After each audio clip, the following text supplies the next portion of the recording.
All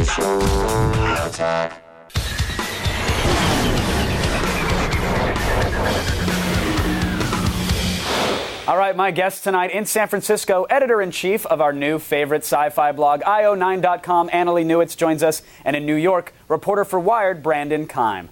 Welcome to this clone-free loop, everybody. Brandon, I'd like to start with you. If you could just give us an overview for those who don't know, like, what exactly is the process of going from a living cell or a petri dish to like a plastic-wrapped, perhaps plastic hamburger if you eat at McDonald's? Sure. Well, let's say you've got a steer that's, big and strong and sturdy and tasty and everything that you really want in a meat-producing animal. And so you take a cell from that steer, and then you find a cow, and you get an egg out of her, and you fertilize that egg in a dish. And then what happens is you take the nucleus out of that fertilized egg, and then you take the nucleus out of the original cell, and you take that and you put it inside, the now emptied-out egg. Sounds so romantic the way you describe it. Isn't it beautiful? And then you just give it some petri dish love, and then you put it inside another cow, and let nature take its altered course. Okay. So now, Annalee, some people, they hear that and they say, okay, already the process sounds way too involved. I mean, is it even economically feasible for consumers to be eating this clone meat, let alone for farmers to be producing it? Well, I think that for now, it's not economically feasible on a large scale for people to be expecting that they're going to have cloned meat in the supermarket. Maybe there'll be a specialty market for it, but this is really for breeding. And I should point out that people have been doing cloning on agriculture, on fruits and vegetables for decades. So it's not or even, longer than that. So it's not a new thing for farmers. But now when the produce says organic or if chicken is free range, does that mean it can also be cloned yet organic as well? Are there any rules or regulations for that? I don't know if cloning falls under any of the regulations. Certainly something can be cloned and organic if it's a vegetable. Well, I don't know if you could call it, if it's a vegetable, yeah, but not if it's an animal. I think it would be hard to call organic in really any sense of the word. Well, Brandon, maybe you can help me out here, because when I heard about this FDA announcement and the approval and cloned meat, I got a little upset in my tum-tum area, and I don't think it's because I have cloned meat in there. I think it's because I'm worried about this. I'm weary of eating this meat, but I don't know why exactly. So what is it that might be freaking people like me out? I mean, there is that gut reaction, and it seems kind of a natural, and, I kind of feel that way a little bit too. But that being said, I mean, our meat is already so unnatural unless we know that it came from some nice, happy pasture where the cows roamed free and clear that, right.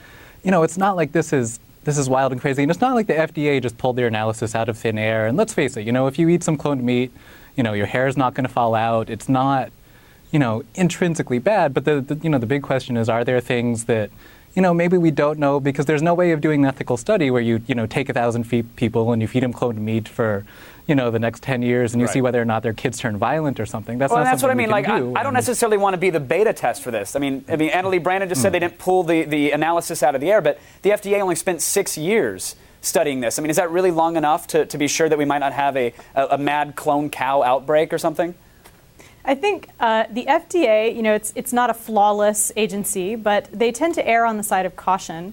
And as I said, we've been doing cloning with a lot of the food that we eat. You've probably eaten a cloned vegetable this week. And we're not talking here about something that's genetically, modified. They're not injecting like turkey genes into it or in order to make cows that are feathery. They're not injecting tree genes into them to make them crunchy.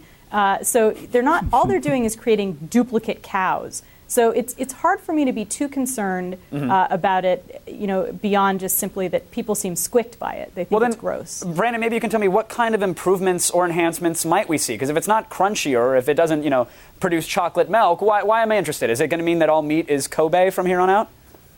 Well, when it comes to Kobe beef, that has its unique texture and flavor because the animals are given sake and beer and massaged every day, and I don't think there's anything that science can do to replicate that at the molecular level. But, I do think it's possible down the line, and not in the immediate future, that you will see genetic modification of, animals for them to be, to contain less fat, to be more nutritious, to grow faster, those sorts of things. Although that's a little bit more far away than the cloning which is upon us now. Well, Annalee, what do you think? I mean, how is this cloning going to affect us? Are we going to have that faster growing cow in 50 years, or are we just going to have Roundup Ready beef? I think in 50 years, definitely I agree with Brandon that you're probably going to start seeing stuff like cows that are bred to be leaner. I think in the short term, over the next, say, 5 to 10 years, you're going to see a lot of debates over whether this stuff should be labeled because, people saw the sixth day, they thought it was scary, they don't want, little cloned Arnie cows, running after them. And so, I think, that's going to be the big question is, right. Whether or not this stuff gets labeled. All right, Brandon, final word very quickly. Do you think this stuff will be labeled? Will the villagers cry out for it, or? I think the villagers will cry for it. The industry will fight it. Unlike genetically modified foods, I do think there will be labels. But you know what? I'd like to think that in 20 years, we're just going to grow our meat in vats. And I think that would be, no more weird and much more humane. I'll have a tube of space meat paste as well. It sounds I'm ready delicious. for my vat meat. It's coming. Yes, it's coming. knobs. All right, I want to thank both Annalie and Brandon for joining us. Thank you guys for helping out with our replicant meat issues. They're very important. Attack of the Show, weeknights at 7, only on G4.